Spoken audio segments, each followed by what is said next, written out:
Hello everyone and welcome to this tutorial where we will learn how to create an upsell in Shopify using the Vitals app.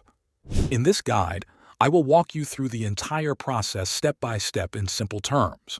First, log into your Shopify admin dashboard. From the left-hand menu, click on Apps.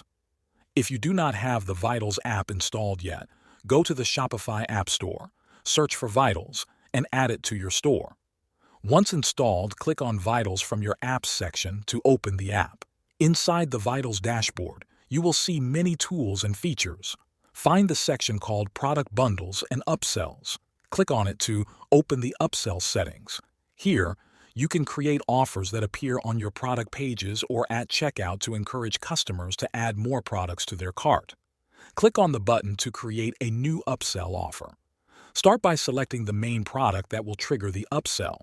This is the product your customer is already viewing or buying.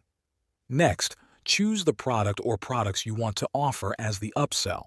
You can also set a discount or special deal to make the offer more attractive. Once you have chosen your products, you can customize the text and design of the upsell box.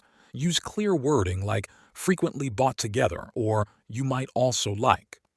When you are happy with the setup, save your offer.